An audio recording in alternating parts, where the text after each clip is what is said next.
Welcome to this DocQ training video. In this tutorial, you'll learn how to use the person step, a key part of the workflow builder that sends documents for approval or review to both internal and external users. We'll cover how to configure recipients, enable MFA, add signatures, and manage reminders and expirations. Let's begin with a workflow that's already created. We'll open the configuration panel of the person step, where all recipient settings are defined. The first decision here is who will receive the document. You can choose between a DocQ user or an external user. When you select a DocQ user, you simply choose someone from your organization.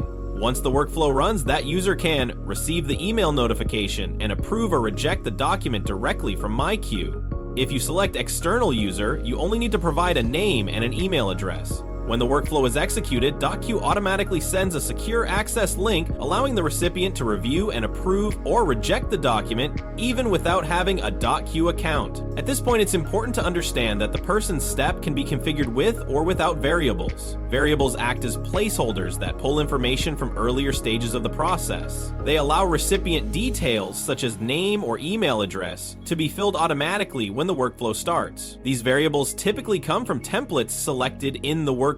When a template is chosen during workflow configuration, its fields become available as variables that can be mapped in the person step. That means if your template already includes a field like customer email, DocQ will automatically route the approval request to the correct person without any manual input. After defining the recipient, you can further customize the person step using the additional options available below. When sending documents to external users, you can enable multi-factor authentication for extra security.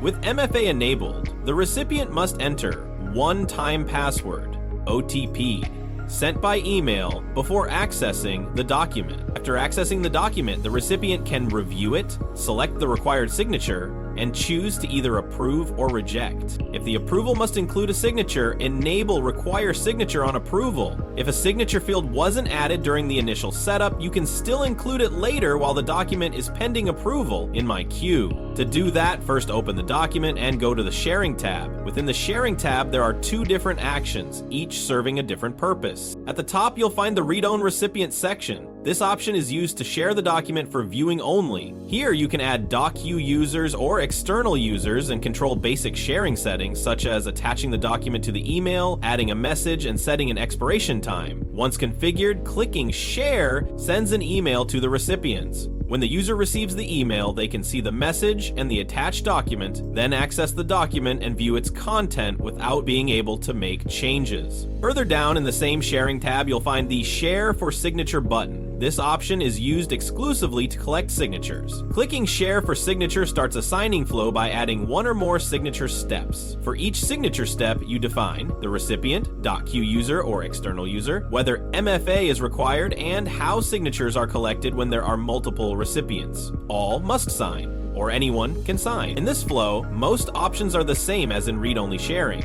with the addition of post-signature messaging and notifications. Once shared, the recipient receives an email where they can see the message, then access the document to review it and add their signature according to the defined rules.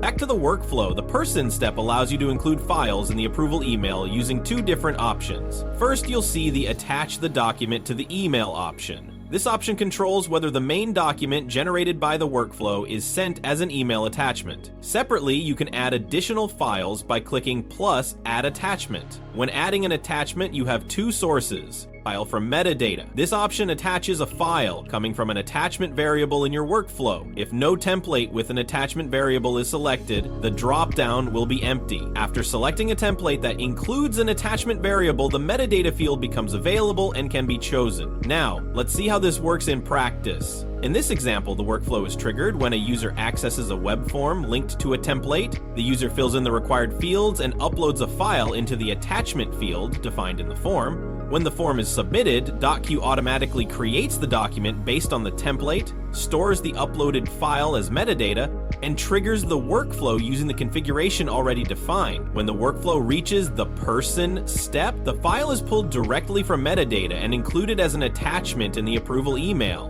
This confirms that the file uploaded through the form is the same file delivered to the recipient without any manual attachment handling from template. The same workflow can also be started from MyQ using from template. In this case, the template fields are filled directly in MyQ, including any required file uploads. Once the process starts, the behavior is the same. The uploaded file is stored as metadata and automatically attached in the person step. Even though the entry point is different, the workflow logic does not change. The person step runs with the same rules covered earlier. File/document from Drive. This option allows you to attach any file stored in DocQ Drive independent of templates or variables. In this example, the workflow is also executed from MyQ, but with another option. Click the plus button, select From File, upload a document, and click Next. Then configure the document details such as document name, workflow teams, tags, priority, and metadata, and start the process. In this case, the attachment is selected directly from the drive and is automatically included in the approval email.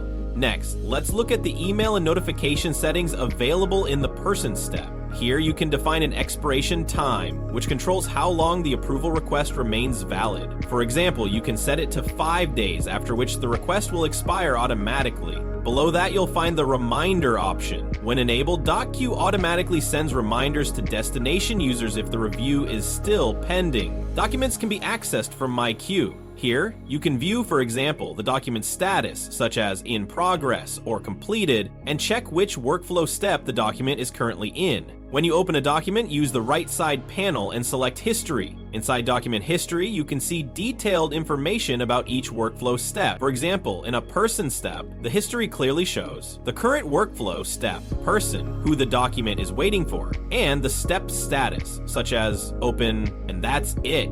In this training, you learned how to configure and use the person step in DocQ workflows, from defining recipients and attachments to applying security options and tracking progress. The person step ensures documents are routed to the right people with full visibility into status, workflow steps, and actions taken from start to completion. Thank you for watching this DocQ training video.